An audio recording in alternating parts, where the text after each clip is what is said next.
Ադրբեջանցի դատախազի սադիստական պահանջը 16 տարուց մինչև ՑՄ ազատազրկում է սպառնում հայ գերիներին Բաքվում։ 20 տարին ներողություն արտահայտության համար, բայց հավասարազոր է օրինակ նույն ՑՄ բանտարկությանը։ Գրիպը հողի վրա իրականություն դարձնելու համար պետք է սահմանազատումը շարունակել Սյունիքից, չնայած Հայաստանի համար կենսականը ջերմուկի հատվածն է և երասխսադարակ երկաթուղու գործարկումը։ Եթե երկաթուղին չգործի, ապա Հայաստանի ներքին շրջափակումը, այսպես ասած, չի վերանա։ Հեծը կխլեն Սամվել Կարապետյանից շարունակվում է Հայաստանի էլեկտրական ցանցերից լիցենզիայից զրկելու վարույթի քննությունը։ Ստուգումներ են արել շատ տեղերում, որտեղ եղել է խնդիր ներկայացրելը։ Հերթական աննախադեպ ու աբսուրդը Սամվել Կարապետյանի գործով փաստաբան Արամ Վարդևանյանը ստվերային իրավաբանության մասին է ահազանգում։ Սա ինչ նոր մեխանիզմ է, սա ինչ նոր իրավաբանություն է։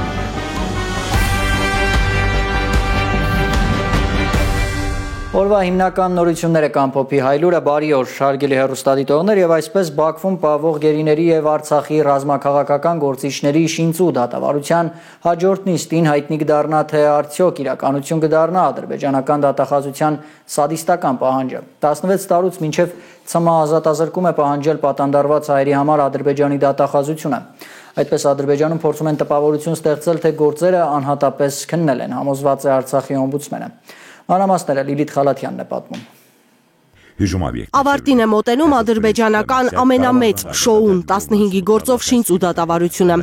Ագրեսիվ պատերազմ պլանավորելու, ցեղասպանության, ստրկության, ռազմական կողոպուտի, ահաբեկչության ֆինանսավորման ու այլ հորինված մեղքերի համար Ադրբեջանը պատրաստվում է ՑՄ ազատազրկել Արցախի նախկին նախագահ Արայիկ Հարությունյանին, Պաշտպանության բանակի նախկին հրամանատար Լևոն Մնացականյանին, Ազգային ժողովի նախկին նախագահ Դավիթ Իշխանյանին, Պաշտպանության բանակի հրամանատարի նախկին տեղակալ Դավիթ Մանուկյանին, նախկին արտգործնախարար Դավիթ Բաբայանին։ Նշել, որ մեզ համար որևէ անակնկալ էր, որ նման պատժաչափ է սահմանվել մեր ապօրինաբար Բաքվում գտնվող մեր պատանդների գերիների նկատմամբ, անակնկալ չէր։ Արցախի օմբուդսմենի համար անսպասելի չէր, որ դատախազը ամենախիստ պատիժներն է պահանջել Արցախի ռազմաքաղաքական ղեկավարության համար։ Իսկ թե ինչու են Արցախի նախկին նախագահներ Բակո Սահակյանին, Արկադի Ղուկասյանին, ինչպես նաև Մադադ Բաբայանին եւ Մելիքսեթ Փաշայանին մտադիր ազատազրկել 20 տարով, Գեգամ Ստեփանյանն իր բացատրությունն ունի։ Երբ որ մենք էլ էինք մեր մեջ քննարկում տարբեր մեր գործընկերների, իրավապաշտպան գործընկերների հետ, թե ինչ օրինաչափություն կա այդ պատժաչափի որոշման հարցում, մենք էլ ենք հանգել, որ տարիքն է հավանաբար պատճառներից մեկը։ Ադրբեջանը հաստատում է Բակո Սահակյանին եւ Արկադի Ղուկասյանին եւս առաջադրված են այն նույն մեղադրանքները, որոնք ենթադրում են ՑՄ ազատազրկում, բայց Ադրբեջանի օրենսդրությունը արգելում է 65 տարեկանը լրացած մարդկանց ՑՄ դատապարտել։ 20 տարին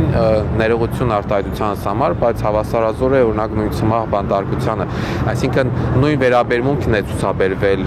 ըստ էության այդ նրանց նկատմամբ եւս, բայց ձևակերպումն է այլ տրվել։ Խիստ ռեժիմի գաղութում կանցկացնեն պատժի վերջին 10 տարին այն պատանդները, որոնք չեն դատապարտվել ՑՄ ազատազրկման։ Բաքուն Դավիթ Ալլահվերդյանին նախատեսում է դատապարտել 18, Լևոն Բալայանին 17, Վասիլի Բեգլարյանին, Գուրգեն Ստեփանյանին եւ Էրիկ Ղազարյանին 16 տարվա ազատազրկման։ Ոչ թե ունենք տարբերակված մոտեցում կամ ավելի դրական բարեհաճ մոտեցում, այլ ունենք սահմանափակող օրենսդրական կարգավորումներ։ Միեդում հայ ռազմագերիների շահերի ներկայացուցիչ Սիրանուշ Սահակյանը նկատում է, վճիռների հրապարակումից անմիջապես հետո պետք է սկսել դրանց վիճարկման գործընթացը Եվրոպական դատարանում։ Հասնենք նրան, որ մարդու իրավունքների Եվրոպական դատարանը արձանագրի իրավունքի խախտումներ։ Թե մենք եւ թե կառավարությունը պետք է դատավարության արդյունքի եւ ընթացակարգերի վերաբերյալ տեղեկություն տրամադրի մարդու իրավունքների Եվրոպական դատարանին, բայց իրավական ինչ գործընթաց էլ ձեռնարկվի, պատանդների ճակատագրի համար բախտորոշ կարող են լինել քաղաքական որոշումները։ Քաղաքական պայմանավորվածություններից է կախված, Բաքվում դատված հայերը տուն կվերադառնան, թե ոչ։ Ադրբեջանական կողմը Հայաստանին հանձնել է այնպիսի ռազմագերիներ, որոնք Ադրբեջանում դատապարտվել են 4 տարի ազատազրկման, 6 տարի ազատազրկման, անգամ 15 տարվա ազատազրկման, դեռևս պատիժը գրած չեն եղել, սակայն քաղաքական պայմանավորվածությունների արդյունքում նրանք հայտնադարձվել են։ Հայաստանն էլ իր հերթին ցմահ դատապարտված ադրբեջանցիների է ազատ արձակել։ 2020 թվականին հայրենիք է ուղարկել Ադրբեջանի քաղաքացիներ Դիլհամ Ասկերովին ու Շահբազ Գուլիևին, որոնց հայկական արդարադատությունը ցմահ ազատազրկման էր դատապարտել անչափահաս Սմբատ Ցականյանին առևանգելու, սպանելու համար։ Լիլիթ Խալաթյան, Միլենա Պողոսյան, Հենրիկ Համազասպյան, Արմեն Ապրեսյան, Հայլուր։ Խաղաղության խաչմերուկը միսուարյուն է ստացել, այսօր հայտարարել է Փաշինյանը, բայց որ թրիփը իրականություն դառնա, պետք է սահմանազատումը շարունակել Սյունիքից, չնայած ընդդիմադիրները համոզված են Հայաստանի համար կենսականը ջերմուկի հատվածն է եւ երասխսադարակ երկաթուղու գործարկումը։ Լիլիթ Սարգսյանն է պատմում։ Թրիփը հողի վրա իրականություն դարձնելու համար պետք է շեղվել հայ-ադրբեջանական պայմանավորվածությունից, սահմանազատումը հյուսիսից հարավ իրականացնելու։ Այսօր էլ է այդ մասին տարածաշրջանային համագործակցության թեմայով համաժողովի ժամանակ հայտարարել Նիկոլ Փաշինյանը։ Եթե ենթակառուցվածքի համար անհրաժեշտ է ենթադրենք 5 կիլոմետրանոց հողաշերտ կամ մի անհրաժեշտ տեխնիկական այդ թվում լայնությամբ պետք է նախ իրականացվի սահմանազատում, որից հետո շինարարություն, որպեսզի տարընթերցում չլինի։ Այս շինարարը ինքն էլ համոզված լինի, որ երկրի տարածքում է գործում։ Տավուշում սահմանազատումից շահեց միայն Ադրբեջանը, Հայաստանը ոչինչ չստացավ, ընդգծում է ընդդիմադիր պատգամավոր Արթուր Խաչատրյանը։ Նրա կարծիքով նույնը տեղի կունենա նաև Սյունիքում։ Հայաստանի շահերից է ելնում, օրինակ, որ սահմանազատումը սկսվի ջերմուկից կամ սահմանազատումը սկսվի երասխսադարակ հատվածից, որովհետև եթե երասխսադարակ երկաթուղին կամ ճանապարհը չգործի, ապա Հայաստանի ներքին շրջափակումը, այսպես ասած, չի վերանա։ Այս հատվածում Փաշինյանը քարտեզի վրա բացատրում է, որ աշխատանքներ են անում երասխից երկաթուղի կառուցելու ուղղությամբ, բայց եթե այդ երկաթուղին չմիանա Ադրբեջանի երկաթուղուն, դա չի աշխատի։ Մենք կարող ենք երկաթուղի կառուցել, բայց եթե այդ երկաթուղին չմիանա Ադրբեջանի երկաթուղուն, չի աշխատի այդ երկաթուղին։ Փաշինյանն այս նախադասությամբ բացատրում է, թե ինչ կապ ունի Ադրբեջանը թրիփ նախագծի հետ։ Մեր հետաքրքրություն թեկուզ եւ թրիփ անվան տա։ Խաչատրյանը հիշեցնում է, որ հնարավոր էր այդ կապն ապահովել առանց Հայաստան-Իրան կապը խոչընդոտելու։ Էստակադաների ու թունելների կառուցմամբ, ինչպես քննարկվում էր 2001 թվականին Հայաստան-Արցախ կապի համար։ Ադրբեջանը չի համաձայնվում ամենայն հավանականությամբ եւ պարտադրում է, որ ամբողջ ճանապարհով, ամբողջ սահմանով երկաթուղի գործի, որի իրավական ռեժիմը հասկանալի չի։ Փաշինյանը կարծում է ամեն ինչ պարզից էլ պարզ է։ Նախ օգոստոսի Վաշինգտոնյան պայմանավորվածություններով ստեղծվելու է հայ-ամերիկյան ընկերություն TRIP կամ TRIP Road անունով։ Տնօրենների խորհրդում կներգրավվեն եւ Հայաստանի եւ Միացյալ Նահանգների ներկայացուցիչներ։ Ռազմավարական նշանակության հարցերի վերաբերյալ Հայաստանի ներկայացուցիչները Հայաստանը կունենա վճռական ձայնի իրավունք։ Ու չի սահմանափակվի Հայաստանի որևէ ինստիտուտի իրավունք այդ հատվածում։ Հստակ աներկբա միանշանակ եւ տարընթերցման տեղի չտվող պատասխան եմ ուզում տալ։ Ոչ։ Կառուցապատման եւ վարձակալության իրավունք են տալու այդտեղ շինարարություն սկսելու համար։ Երկու սցենար է քննարկվում՝ 49 կամ 99 տարով։ Եթե մենք օրինակ ասենք, որ 5 տարով ենք տալիս այդ հողը, ոչ մեկ ներդրում չի անի, որովհետեւ անիրատեսական է 5 տարում այդքան ներդրած գումարը ետ ստանալ։ Երբ ավարտվի կառուցապատման իրավունքի ժամկետը, այդտեղ կառուցված գույքը դառնալու է Հայաստանի սեփականությունը, բայց մեր երկիրը միշտ լինելու է հողի սեփականատերը, Փաշինյանի պնդմամբ։ Բայց հողը միշտ է Հայաստանի Հանրապետության սեփականությունը։ Հայաստանի ղեկավարը պատմել է, որ Կոպենհագենում Ալիևի հետ քննարկել են, թե TRIP նախագծից առաջինը ինչը պետք է կառուցել։ Մտածել են, որ ամենաարագ էլեկտրահաղորդման գծերն ու գազամուղը կլինեն։ Դա նախնական քննարկում էր եւ հետագա քննարկումների ընթացքում դա ավելի կկոնկրետացվի։ Եկող տարվա երկրորդ կեսից հավանաբար հենց դրանց շինարարությունը կսկսվի, բայց գազամուղն ու էլեկտրահաղորդման գծերը երկաթուղու տարածքում չեն լինի, կանցնեն դրանից հյուսիս։ Փաշինյանի խոսքով ռելիեֆը թույլ չի տալիս, որ ամեն ինչ մեկ տեղում լինի, բայց ամեն ինչ կառուցելու համար պետք է հստակեցնել սահմանը Ադրբեջանի հետ։ Հիմա իրանք ասում են, չէ, հիմա ներքևում, Սյունիքում սահմանազատում անենք, որ էլի ցանկալի սահմանագծերը գծի։ Չնայած իշխանությունների հրապարակած մանրամասներին Խաչատրյանի համար անորոշ է մնում TRIP ծրագիրը։ Ով է ֆինանսավորելու, վարկ են տալու, թե ինչ-որ պետության հետ մասնավոր գործընկերություն է լինելու կամ օտարերկրյա ներդրում։ Լիլիթ Սարգսյան, Առաքել Օհանյան, Անի Ղանդիլյան, Հայլուր։ Հաղորդակցության ուղիների ապաշրջափակումը Վրաստանին կապահովի Պարսից ծոցի հետ երկաթուղային կապով Թբիլիսի իր պաշտոնական այցի ժամանակ հայտարարել է Արարատ Միրզոյան։ Նա այնտեղ հանդիպել է Վրաստանի վարչապետի, խորհրդարանի նախագահի ու արտգործնախարարի հետ։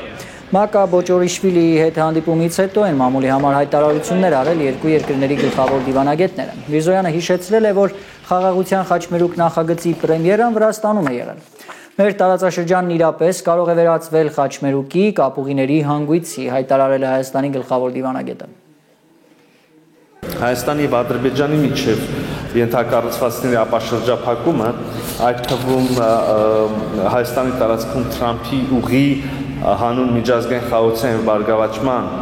ծրագրի իրականացումը տարածքային ամբողջականության, սահմանների անձեռնխելության,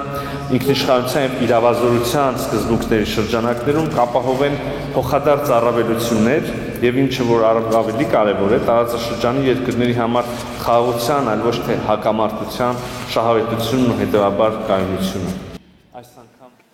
Ադրբեջանով բերված ղազախական ցորենը կարելի է օգտագործել սննդի համար։ Այս մասին այսօր մամուլի ասուլիսի ժամանակ հայտարարել է ՍԱՏՄ ղեկավարը։ Տիգրան Պետրոսյանը չի հասկանում, ինչի համար է մեծ աղմուկ բարձրացել։ Ըստ նրա, լաբորատոր հետազոտության նախնական արդյունքները ցույց են տալիս, որ հացահատիկը նույնիսկ 4-րդ կարգի չէ, այլ 3-րդ։ Ոնց կարա ինչ չհետաքրքրի, իրականում այդ ցորենը վտանգավոր է թե անվտանգ։ Ինձ որպես ԱՏՄ ղեկավար հետաքրքիր էր այդ ցորենի վտանգավոր կամ անվտանգ լինելը, որpիսի դա, ելի եմ ասում, սեփականատերը կարա օգտագործի սննդի մեջ, կարա օգտագործի, չգիտեմ, արտադրության մեջ, կարա սպիրտ ստանա, ինչ ուզի կարա անի։ Ի զարմանս ինձ մենք ղազախական ցորենը անգամ գնում էր 3-րդ կարգին, բայց չենք շտապում դա ասել, որ անգամ 3-րդը, քանի որ ասեցի ամենավատ ցուցանիշը, երբ որ կլինի, ամենավատ ցուցանիշով նոր կորոշվի կարգը։ Հանրային ծառայությունները կարգավորող հանձնաժողովում շարունակվում է Հայաստանի էլեկտրական ցանցեր ընկերությանը լիցենզիայից զրկելու վարույթի քննությունը։ Այսօր սկանդալային տեղեկություն են գաղտնազերծել ՀԵՑ ներկայացուցիչները։ Ըստ նրանց ՀԵՑ-ում խախտումների մասին ցուցմունքներ տված մարդկանց ստորագրությունները տեղեկանքներում չկան, չնայած իրենց այդ ցուցմունքների հիմքով է հարուցվել վարույթը։ Դավիթ Ղազինյանն առաջարկել է լսել վկաներին։ Թերեզա Կադայևչյանն է պատմում։ Այսօր որը կողմեն չեմ տալու թողեք աշխատենք նիշտ։ Հետ ժամանակավոր կառավարիչ ԿՊԱ-կան Ռոմանոս Պետրոսյանը ինչու ընկերությունում համակարգային փոփոխություն չի արել, եթե նախկին կառավարումն այդքան վատն էր եւ դրա հետևանքով համակարգային խախտումներ են եղել։ Իրենք կառավարում են մեր ձևով, չունեն իրենց ձևը, կառավարում են մեր ձևով։ Հետ նախկին տնօրեն Դավիթ Ղազինյանը չի բացառում խախտումները, աշխատող օրգանիզմ է, պնդում է լուրջ խախտումներ են եղել նաև վերջին 4 ամսում, երբ բաշխիչ ցանցերը կառավարում է իշխող ուժի ներկայացուցիչը շատ մեծ իրավասություններով։ Կառավարիչ ունենալով իշխանական, այսպես չեք պատկերացնի ինչ լծակների հետ իրապետում է սպայն։ Քարտ բլանշը 100%-անոց է։ Անգամ այդ դեպքում ես այսօր կբացահայտեմ կոնկրետ մի փաստ շատերը կան, որ իրենց օրոք կոծկվել է, այսպես ասած, շատ լուրջ հավելագրման դեպք։ Ուղղակի կոծկվել է։ Հիմա այդ լծակներ ունենալով, եթե դուք չեք կարողանում պայքարել, ապա ոնց եք պատկերացնում մեզանից պահանջել 100% ճշտություն։ Միֆ է, թե հեծում համատարած խախտումներ են եղել, պնդում է Ղազինյանը ու վստահեցնում, նախօրեի քննարկումը պայթեցրել է այդ միֆը։ Երեք դուք տեսաք, որ հարց ու պատասխանի ժամանակ կոտրվեց ամբողջությամբ համակարգվածություն։ Ըստ Ղազինյանի 171 էջանոց վարույթի եզրափակիչ մասում է գրված, թե իբր խախտումները համակարգային են։ Մինչդեռ եթե կարդաք վարույթի առաջին էջերը, կպարզվի, որ միայն մեկ ցանցում է հավելագրում եղել։ Հեծի նախկին տնօրենը դիտավորություն է տեսնում այստեղ։ Երբ որ հարցը բացում ենք, հանձնաժողովի աշխատակազմը ասում է, դե 171 էջի սկզբում գրել էինք, որ արտաշատ ցանցում է միայն։ Բայց մեր ժողովուրդը բնականաբար կարդում է եզրափակիչ մասը։ Այսինքն բնականաբար դա դիտավորություն է, ստուգումներ են արել շատ տեղերում, որտեղ եղել է խնդիր ներկայացրել են, որտեղ չի եղել խնդիր ուղղակի չեն ներկայացրել։ Ղազինյանը եւս մեկ խախտում է նշում։ Բաժանորդի հաշվիչը չի աշխատել, հոսանքի ծախսը մոտավոր են հաշվել։ Սա նույնպես Ռոմանոս Պետրոսյանի օրոք է եղել։ Պատկերացրեք Ղազինյան Դավիթը բերում էր ինչ-որ մի հատ հանձնաժողով մի հատ գործ, ասում էր հաշվիչը չի կարդում, բայց ես կարծում եմ միջինացված հաշվարկով այս բաժանորդի վրա այսքան պետքա դրվի։ Ախր միանգամից վարույթ տուգանք չգիտեմ եւ այլ։ Բա ինչ ա եղել իրականում։ Իրականում իրենք ասեցին, ես այլ ինֆորմացիա ունեմ, ելույթում ձեզ կտամ, որ այդ հաշվիչներից չասեմ, էլի մի քիչ այսպես ինտրիգային թողենք, բայց ներողություն, այն որ իրենք կատարել են միջինացված հաշվարկ, դա շատ մեղմ ասած սխալ է։ Տարածքային կառավարման եւ ենթակառուցվածքների նախարարության հաղորդման հիման վրա է հանրային ծառայությունները կարգավորող հանձնաժողովը վարույթ հարուցել Տաշիր կապիտալի դեմ։ 9 խախտման մասին է հայտնել նախարարությունը, սակայն առնվազն 7 խախտում չի հաստատվել, պնդում են փաստաբանները։ Վարույթի հարուցման հիմքերում վերանալու դեպքում ինչի վարչական վարույթը չի կարճվել։ Ըստ փաստաբան Արամ Օրբելյանի, վարույթ հարուցած կարգավորիչ հանձնաժողովը պարտավոր է արձանագրել, որ խախտումների մասին տարածքային կառավարման նախարարության ներկայացրած տեղեկությունների մեծ մասը չի հաստատվել։ Վարչական վարույթի մասին օրենքի համաձայն պարտավոր են վարչական մարմինները վարույթ հարուցելու դեպքում արձանագրել խախտումների բացակայություն։ Տաշիր կապիտալի ներկայացուցիչները չեն բացառում վկաներին լսելու անհրաժեշտությունը։ 171 էջանոց գործում բազմաթիվ անուններ կան, որոնց ասածներն են իբր ջրի երես հանել խախտումները։ Միայն թե այդ մարդկանց ներկայացված տեղեկանքներում որևէ ստորագրություն չկա։ Ղազինյանը հարցնում է հանձնաժողովին. հետաքրքիր չէ, թե այդ տեղեկանքները ինչ ճանապարհով են ձեռք բերվել։ Արդյոք հետաքրքիր չի, որ անվտանգության տնօրենությունը կատարում է ծառայական քննություն եւ անվտանգության տնօրենի այսպես ստորագրությունը չկա գլխավոր տնօրենին հոված տեղեկանքի մեջ։ Այսօր ՀՑԿՀ իրավաբանական ու դատական սպասարկման բաժնի պետ Անուշիկ Աղինյանն է հիմնականում պատասխանել Տաշիր կապիտալի ներկայացուցիչների հարցերին։ Հանձնաժողովի աշխատակազմի Փաստաբանների հարցերից պարզվել է, որ նա հանձնաժողովի անդամ Սերգեյ Աղինյանի հորեղբորդ թոռն է։ Տաշիր կապիտալի ներկայացուցիչները Սերգեյ Աղինյանին բացառք հայտնելու միջնորդություն են ներկայացրել, որը սակայն մերժվել է։ Իդեպ հեծին լիցենզիայից զրկելու հարցի քննությունը ժամանակ առ ժամանակ լարված մթնոլորտում է անցնում։ Այսօր Տաշիր կապիտալի ներկայացուցիչը փորձել է պարզել, թե ինչ են անում ոստիկանները դահլիճում։ Ոստիկանները հանդիսանում են եւս Հայաստանի Հանրապետության քաղաքացիներ եւ կարող են մասնակցել դռնբաց նիստին։ Հանձնաժողովի նախագահը վստահեցնում է, իրավապահների կարիքը կա, կարգ են պահպանում, անվտանգություն են ապահովում։ Չեմ ուզում հիմա բանավեճի մեջ մտնել։ Չեմ, մի րոպե, ես եմ որոշում, ըստեղ 6-րդ անգամ եմ կրկնում։ Ես եմ նիստը վարողը, ես եմ որոշում ոնց եմ անելու։ Հայաստանի Հանրապետության, Հայաստանի դուք եք ստիպում, Հայաստանի Հանրապետության։ Ուրեմն ուշադիր լսեք, դուք հիմա ես լսեք հարցադրումը չեմ ավարտել։ Ձեր ձայնը չբարձրացնեք մեկ, երկրորդ անդադ կրկնելով, որ ես նիստը վարում եմ, չի ստացվում, որ վարում եք երկուս։ Մեսրոպ Մեսրոպյանը ոստիկաններին հանձնարարում է դուրս գալ դահլիճից։ Եթե ձեր մեծագույն խնդիրը ոստիկանների դահլիճում գտնվել չգտնվելն է,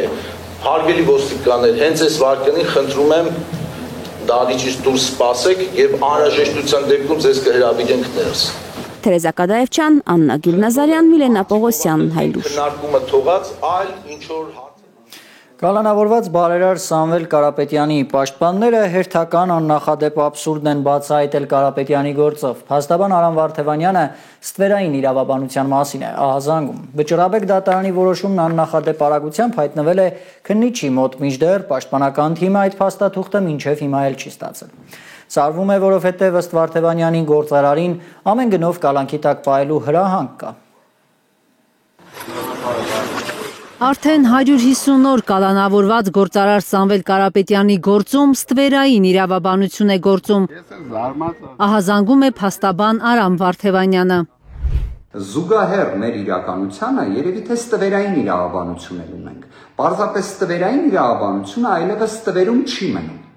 Արդեն ակնհայտ է այդ աստիճան։ Վարդևանյանի խոսքով գործարանին ամեն գնով կալանքի տակ պահելու վերևներից իջեցրած հրահանգն այնքան խիստ է, ես մեր եկեղեցու կողքին եմ, որ Վճռաբեկ դատարանի աննախադեպ արագությամբ քննիչի մոտ հայտնված որոշումը փաստաբանական թիմը մինչև հիմա չի ստացել։ Վճռաբեկ դատարանի որոշումը հրապարակվելու է նոյեմբերի 13-ին։ Այսինքն նոյեմբերի 14-ին ես տեղեկանում եմ, որ նոյեմբերի 13-ին որոշում պետք է հրապարակվի։ Որոշումը չեմ ստանում, բայց քննիչը այն ստանում է։ Լավ, սա ինչ նոր մեխանիզմ է։ Սա ինչ նոր իրավաբանություն է։ Դատախազությունը դիմել էր Վճռաբեկ դատարան Կարապետյանի գործը չկարճելու հիմքեր ստանալու համար։ Շատ արագ դատարանը որոշում է կայացրել ու հասցրել քննիչներին։ Այս շտապողականությունը Վարդևանյանի կարծիքով մեկ նպատակ է ունեցել։ Նոյեմբերի 18-ին լրանալու էր Կարապետյանի կալանավորման ժամկետը։ Պետք էր հասցնել կալանքը երկարաձգելու միջնորդություն մուտքագրել հակակոռուպցիոն դատարան։ Հենց դա էլ երեկ արել են։ Որովհետև ակնհայտ է, կարծում եմ, արդեն բոլորն են դրա մասին խոսում, որ այս կոչի դրվագը ողջամիտ չէ։ Ոչ միայն ապօրինի է, ոչ միայն խայտառակություն է, ոչ միայն քաղաքական հետապնդում է, այլ պարզապես ողջամիտ չէ։ Ինչ որտեղ նույնիսկ ամոթ է։ Հիմա դրա համար պետք է ամեն կերպ տնտեսական բնույթի ինչ որ աբսուրդային մեղադրանքով ցույց տալ, որ Վճռաբեկ դատարանը իբրև փորձում է աջակցել իրավապահներին։ Կալանքի ժամկետը լրանալու նախօրեին նոյեմբերի 17-ին է հակակոռուպցիոն դատարանում նշանակված Սամվել Կարապետյանի կալանքի երկարաձգման միջնորդության քննությունը։ Կարնե Մանգասարյան, Գագիկ Տեր-Ղազարյան, Հայլուր։ Գիշերը դատարանը որոշել է կալանավորել Իմնեմնիմի փոդքասթի հաղորդավարներն Արեգ Սամսոնյանին եւ Վազգեն Սաղաթելյանին։ Հաղորդավարները 2 ամսով կալանավորված կմնան։ Ինչպես հայտնել էին Քինգշապթի ազգային անվտանգության ծառայողները ձերբակալել էին հաղորդավարներին ազգային ժողովի նախագահի հանցագործության մասին հաղորդման հիմքով։ Ալեն Սիմոնյանը հաղորդավարներին մեղադրում է խուլիգանության եւ սպառնալիքների համար։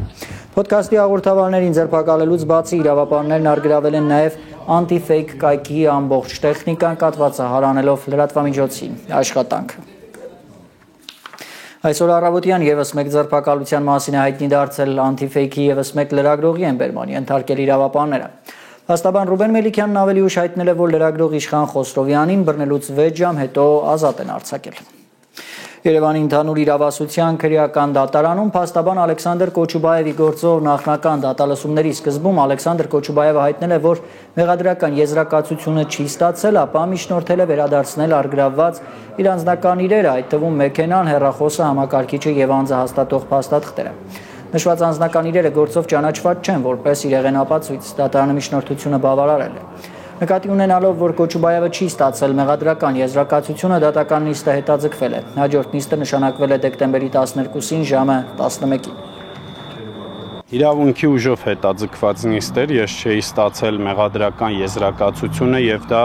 ըստ էության արգելող հանգամանք է,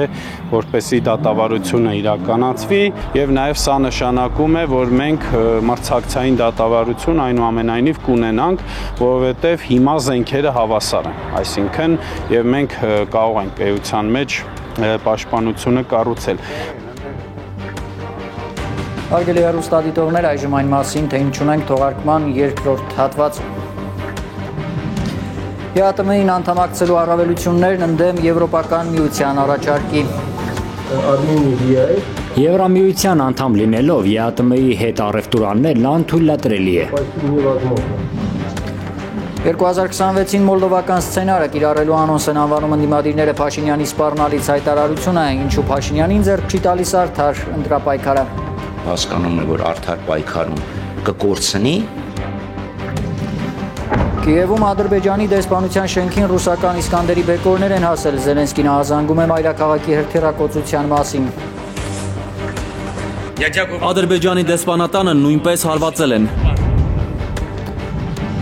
Եվ TikTok-յան նոր վտանգավոր տրենդը թափ է առնում Հայաստանում, ինչու են երիտասարդները կախվում ճանապարհային նշաններից եւ պարում։ Տրաֆայտը լավ է, ուրիշ բաներ են։ Այս տրանսպորտի մեջ էլ ենք այդպես կախված գնում։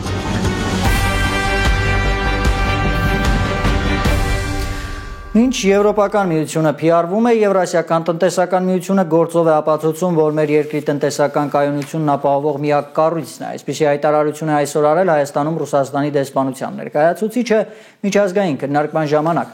Հարևան Վրաստանից նաև Մոլդովայից են մասնագետներ մասնակցել քննարկմանը։ Մոլդովայի հանրային խորհրդի նախագահ Վյաչեսլավ Պերժուի խոսքով իր երկրում մարդիկ խաբված են, չգիտեն իրականում ինչ է ԵԱՏՄ-ն եւ հույսը Եվրամիության վրա են դնում։ Հայաստանը եվրոպական ապագա չունի, վստահ է միջազգայնագետ Գրիգոր Բալասանյանը։ Ըստ նրա ԵԱՏՄ-ն է մեր երկրի տնտեսական կայունությունն ապահովող միակ կառույցը։ Հայաստանը, ինչպես ցանկացած այլ երկիր, միանգամից երկու աթոռի վրա նստել չի կարող, ոչ ոք թույլ չի տա Հայաստանին Եվրամիության անդամ լինելով ԵԱՏՄ-ի հետ առևտուր անել։ ԵԱՏՄ-ին անդամակցելուց հետո Հայաստանից ապրանքների արտահանումը ԵԱՏՄ երկրներ 14 անգամ աճել է։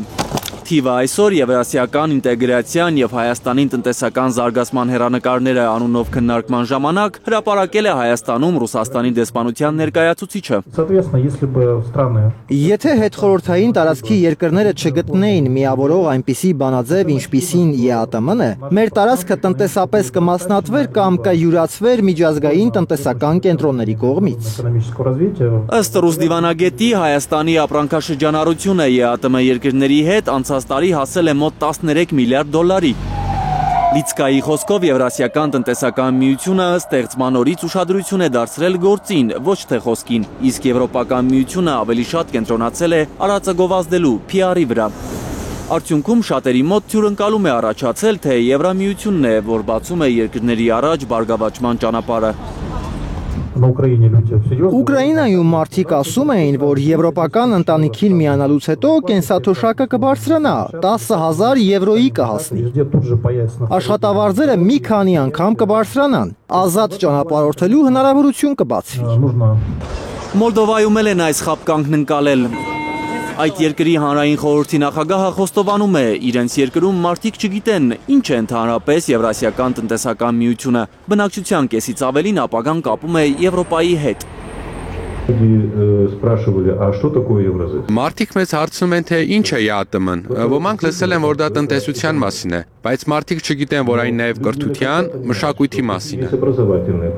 Եվրամիության անդամի թեկնածու Վրաստանի ներկայացուցիչը համոզմունք է հայտնում, որ Վրաստանը պետք է Եվրամիություն, թե Եվրասիական տնտեսական միություն երկընտրանքը լուծի հօգուտ ԵԱՏՄ-ի։ Նրա խոսքով Եվրամիության անդամի թեկնածու դառնալով էլ վրացիները բազմաթիվ խնդիրներ են կուտակել։ Տարածաշրջանի այն երկրներին, որոնք Բրյուսելի հետ մերձենալ են կամենում, խորհուրդ ենք տալիս մի լավ մտածել, հաշվի առնել Վրաստանի փորձը։ Եվրամիության անդամի թեկնածությունը ծուղակ է, որից հետո պետության վրա դրվում են միակողմանի պարտավորություններ։ Գեորգի Իրեմաձեի խոսքով Բրյուսել-Թբիլիսի հարաբերությունները հիմա սրված են, որովհետև Վրաստանը չի ցանկացել միանալ հակառուսական պատժամիջոցներին, եւ եվրոպական ընտանիքը սկսել է շանտաժի լեզվով խոսել վրացիների հետ, սպառնալով չեղարկել Եվրոպայի հետ առանց վիզայի ռեժիմը։ Էդգար Ղուշչյան, Արաքել Օհանյան, Հայլուր։ Սպասվող խորհրդարանական ընտրություններին մոլդովական սցենարը կիրառելու անոնս է համարում խորհրդարանական ընդդիմությունը Փաշինյանի նախորդի հայտարարությունը, թե Ռոբերտ Քոչարյանի եւ Սերժ Սարգսյանի առաջնորդած ուժերը պարզապես պետք է չլինեն հաջորդ ազգային ժողովում։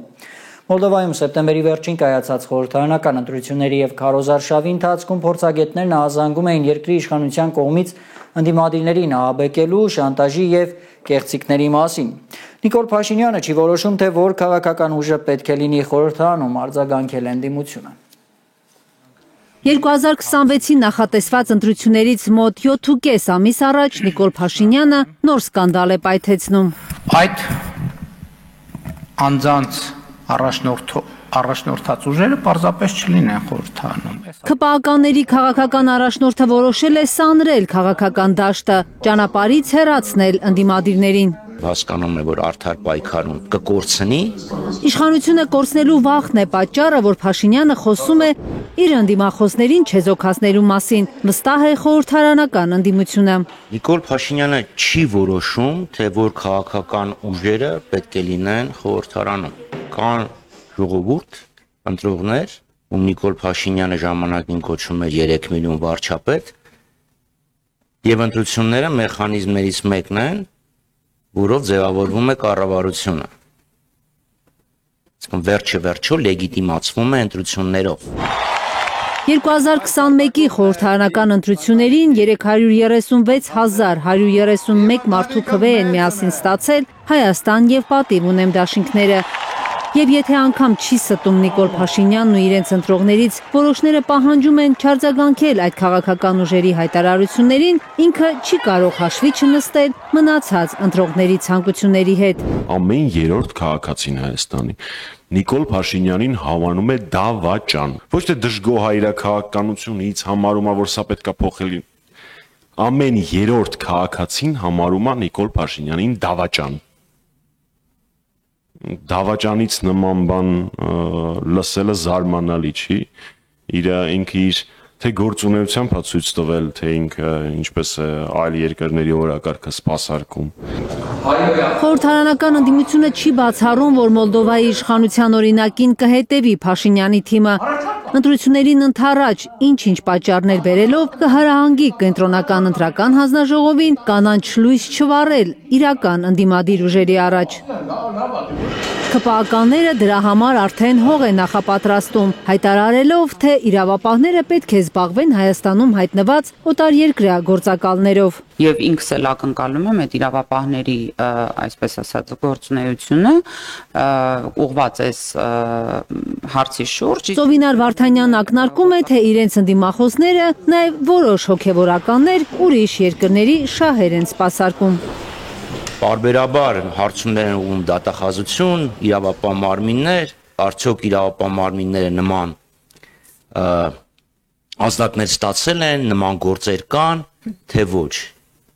Որևէ պատասխան չկա։ Հիմա կամ Նիկոլ Փաշինյանը պետք է պատասխան տա կոնկրետ ովքեր են ազդեցության գործակալները եւ դատարանում պաշտպանի իր հայտարարությունը,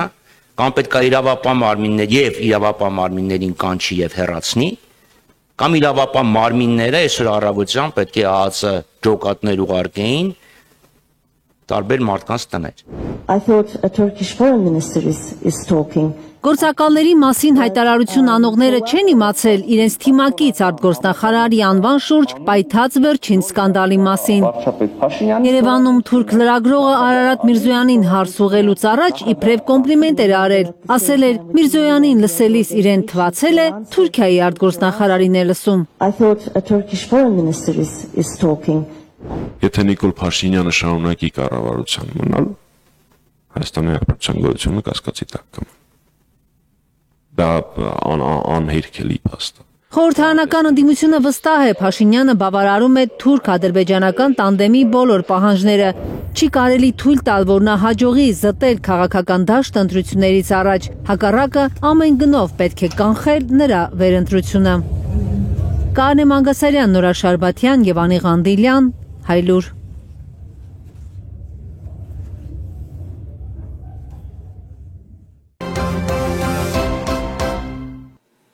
Վաղարշաբաթի ավականու ընտրությունների նախընտրական քարոզարշավն այսօր պաշտոնապես կավարտվի։ Քաղաքական ուժերը վերջին հանդիպումներն են անցկացնում ընտրողների հետ։ Ամփոփիչյանը հավաքի արել Մայր Հայաստանը։ Անվճար մանկապարտեզներ խոստացող Գրիշա Հարությունյանին հաջողություն են մաղթել համակիրները։ Նիկոլը որ չորանա Հայաստանս գլիանա, մենք քրիստոնյաներս կկանգնենք ոտքի, Նիկոլին դեգ շպրտենք առանց ամոթի։ Մայր Հայաստանի վաղաշապատի համայնքապետի թեկնածուին հանդիպելիս է իր սրտի խոսքն ասում այս կինը։ Քարոզարշավի ամփոփիչ հանդիպումն է։ Էջմիածինցիները լսում են Մայր Հայաստան կուսակցության ցուցակի առաջին համար Գրիշա Հարությունյանի նախընտրական խոստումները։ Մեր Մայր Հայաստանի նվազագույն խնդիրը քաղաքացիական պայմանագրին իշխանազրկելն է եւ վաղաշապատում իշխանությանը ստանձնելը։ Քաղաքացին իրեն տուգանքի մատերիալ չի զգալու, եթե կիրակի ճիշտ ընտրություն անի, ասում է նա։ Զվարթնոց թաղամասում Սատանի անիվ կարուսել հատված կա, որը որ վերանորոգելու են եւ դառնալու է շատ լավ ստանդարտներին ժամանակակից, այսպես ասած, հանգստյան վայր եւ մանկապարտեզները լինելու են անվճար եւ լինելու են գյուղացու կողքը, որ իրենց ջերմոցները շատ մինիմալ պայմաններով օրինական դաշտ բերեն։ Իշխանական լրատվամիջոցներից մեկը ինչ որ հարցման արդյունքներ էր հրապարակել, ըստ որոնց ԿՊԱ-ական տեխնացու Արգիշտի Մեխակյանն այս պահին ավելի քան 51% ձայն ունի։ Իսկ Մայր Հայաստանի տեխնացուն շուրջ 5%։ Մայր Հայաստան կուսակցության առաջնորդ Անդրանիկ Թևանյանն ասում է, ընտրությունների իրական արդյունքը կիրակի պարզ կդառնա։ Իրենց տանն են անցկացրել այդ հարցումները կամ իրենց շրջապատում։ Մարդիկ մեզ այդ շփումների ժամանակ ցույց տվեցին, որ իրենք ոչ թե չեն ընդունում Նիկոլ Փաշինյանի իշխանությանը, այլ ուղղակի ալերգիա ունեն, քաղաքական զզվում են եւ չեն ընդունում այս իշխանությանը։ Քարոզարշավը Մայր Հայաստանը ամփոփում է Մայրաթոռում։ Կուսակցության անդամներն ու ավականու տեխնացուները վաղաշապատցիների հետ աղոթում են Մայր տաճարում։ Լանա Ամբարձումյան, Հայկ Ավանեսյան, Աշոտ Մնոյան եւ Էլեն Յահինյան, Հայլուրի համար։ Ամփոփիչ հանրահավաք արել է նաև համայնքապետի ՔՊ-ի տեխնացու Արգիշտի Մեխակյանը։ Նրան աջակցելու համար Երևանից հոգևոր մայրաքաղաք գնացած կուսակիցների շարքում չկա Նիկոլ Փաշինյանը։ Խորհրդանի նախագահն ու պաշտպանության նախարարն են վկա կանգնել Մեխակյանի խոստումներին։ Վստահ եմ, որ հաղթանակը մերն է լինելու։ Ալեն Սիմոնյանը վստահ է, որովհետև ըստ նրա հասարակական մի կազմակերպության հարցման տվյալով Արգիշտի Մեխակյանն է ստանալու ամենաշատ ձայները։ Այս հարցումներով ես գոհ եմ։ Խորհրդարանի խոսնակն ասում է, որ Նիկոլ Փաշինյանը վաղաշապատի համայնքապետի ԿՊԱ-ական տեխնացուի քարոզչական վերջին հավաքին չի մասնակցում, որովհետև գործեր են առաջացել։ Այնքան բան, այնքան մարդու մասին ասում են, այդ թող խոհանոցում քննարկեն, չգիտեմ ինչ որ զրուցարաններում քննարկեն։ Լրագրողներն Ալեն Սիմոնյանին տեղեկացրել են, որ իշխող ուժի տեխնացուի քարոզչական հավաքին ուսուցիչների են նկատել։ Արդյոք վարչական ռեսուրս է կիրառվել։ Մենք արդեն ուսուցիչների ենք այստեղ հանդիպել, որոնք այդքան էլ տեղյակ չէին, թե ինչու են այստեղ։ Նկարեք եւ ցուցադրեք եւ մենք կպարզենք միասին, թե ովքեր են եւ ով է կազմակերպել։ Այդ կերպով ուսուցչական կոլեկտիվներ են։ Հարցրեց, ասեմ նկարեք, ցուցադրեք եւ մենք կպարզենք, թե եթե նման բան կա, թե բա ինչ եք իմացել։ Դուք տեղյակ եք, որ նման։ Չէ, ձեզնից տեղյակ իմացա, ես ես վստահում եմ։ Վաղաշապատի համայնքապետի ԿՊԱ-ական տեխնացու Արգիշտի Մեխակյանի նախընտրական վերջին հավաքը Տեր Մկրտիչ քահանայի աղոթքով է սկսվել։ Այլ բրկիաս մեզի չարե։ Մայրաթոռում ասում են, վաղաշապատի համայնքապետի այն տեխնացուները, որոնք օրհնություն են խնդրել հոգևորականներից, ստացել են օրհնություն։ Բարի ընթացք բոլորիս։ ԿՊԱ-ական տեխնացու Արգիշտի Մեխակյանը իմի է բերել իր նախընտրական խոստումները։ Էջմիածնի մշակույթի տունը նորոգելու խոստում է տվել։ Առաջիկայում պլանավորում ենք Էջմիածնի Կոմիտասի անվան մշակույթի տունը հիմնանորոգել, որը հնարավորություն կտա լրացուցիչ մշակութային խմբակներ ունենալու եւ մեր քաղաքի եւ մեր համայնքի մշակույթը ել ավելի բարձր նշաձողի սահմանելու հետ կապված։ Լանա Ամբարձումյան, Հայկ Ավանեսյան, Աշոտ Մնոյան եւ Արմեն Ապրեսյան, Հայլուրի համար։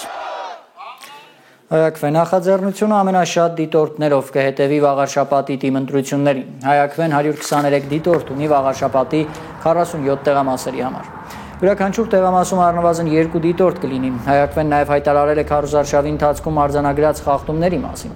Անթույլատրելի վայրերում տեխնացուների պաստառներ են փակցվել, ավտոբուսներին, կանգառներին, նույնիսկ մրցակիցների պաստառների վրա։ ԿՊԱ-ականները խոյում ճաշկերույթ են կազմակերպել, նվերներ բաժանել։ Քաղաքացիական պայմանագիր կուսակցության ցուցակում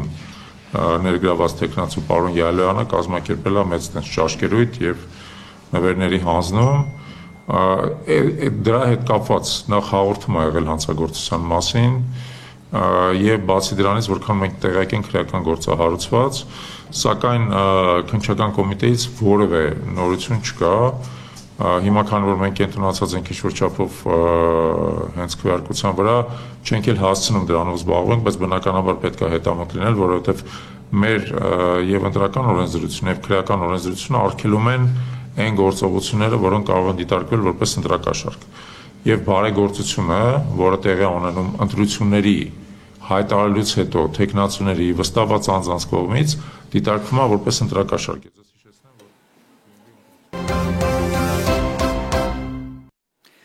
Միջազգային լրահոսին անցնենք Ուկրաինայում ադրբեջանական դեսպանության շենքին հարվածել են ռուսական Իսկանդերի բեկորները։ Զելենսկին է ահազանգել բարեկամ պետության դեսպանության վնասների մասին։ Ավելի ուշ Ադրբեջանի արտգործնախարարությունը հայտնել է, որ Բաքվում Ռուսաստանի դեսպանին բողոքի նոտ են տվել։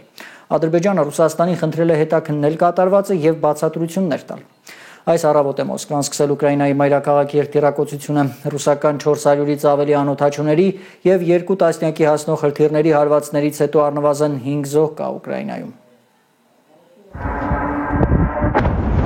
Կիևն այսօր արթնացել է օդային տագնապի ազդանշաններից։ Ռուսական հրթիռների զանգվածային հարձակումը ճնշելու համար հակաօդային պաշտպանությունն անդադար աշխատել է։ Ուկրաինայի մայրաքաղաքում ըստ քաղաքապետի 5 մարդ զոհվել է, 11-ը վիրավորվել, 1 հղիկին ու 1 տղամարդ ծայրահեղ ծանր վիճակում են։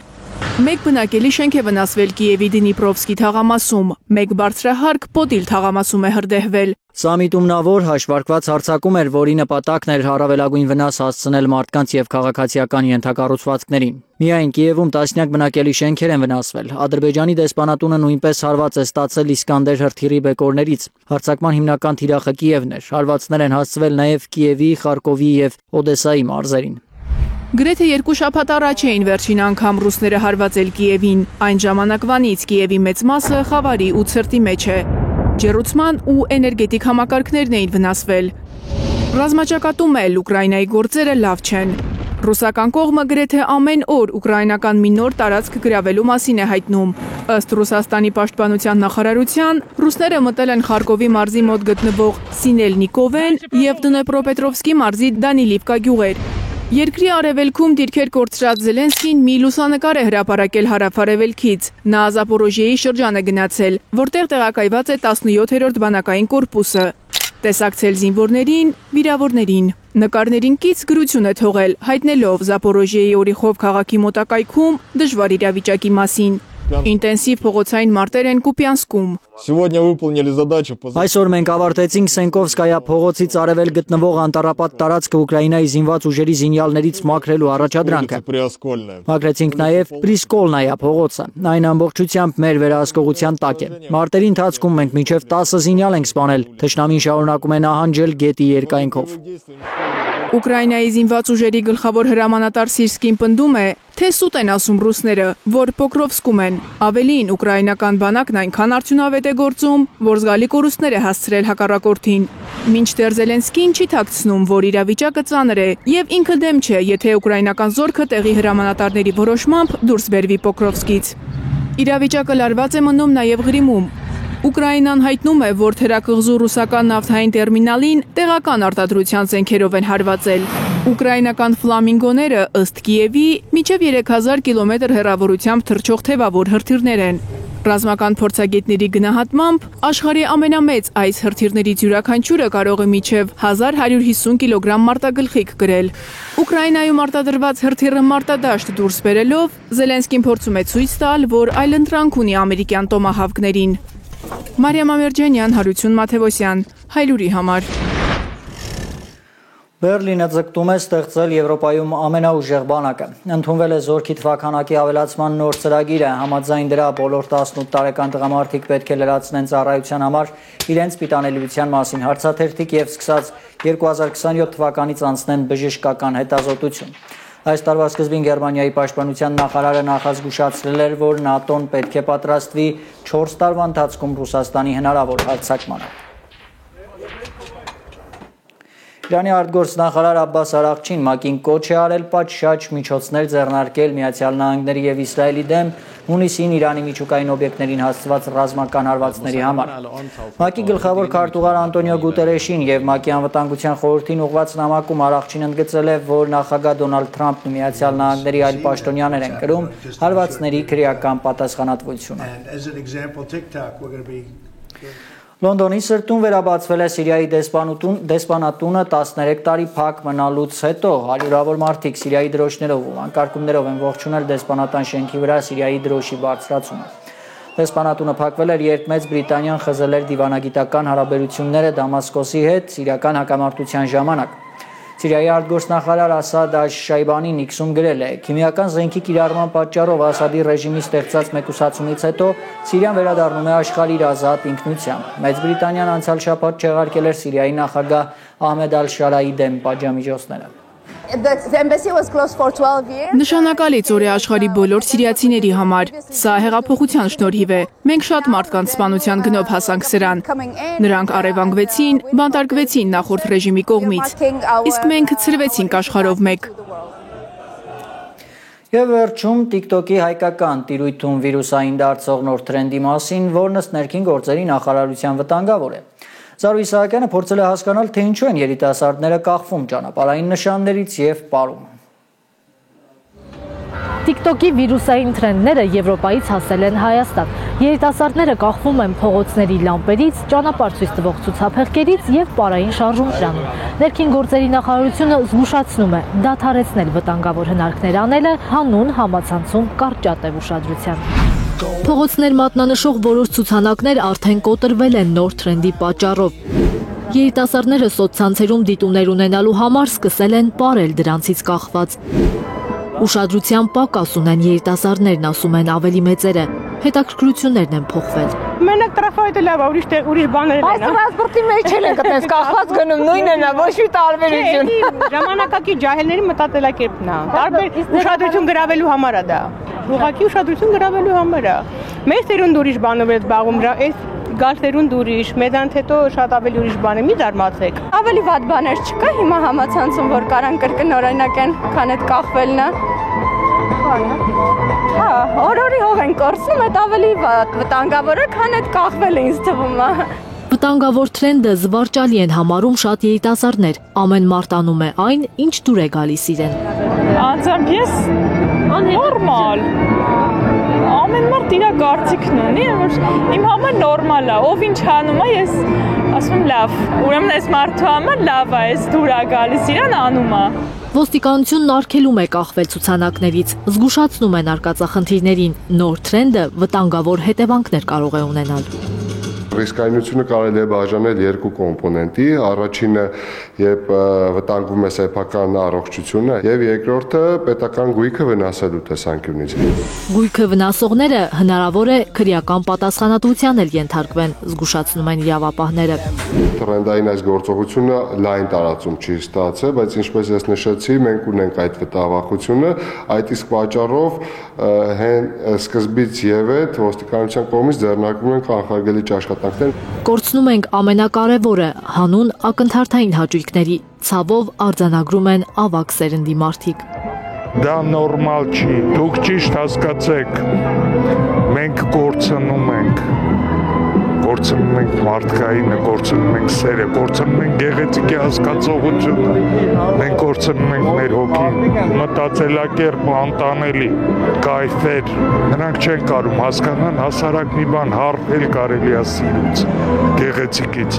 Զարու Իսահակյան, Առաքել Օհանյան, Միլենա Պողոսյան եւ Հարություն Մաթևոսյան, Հայլուր։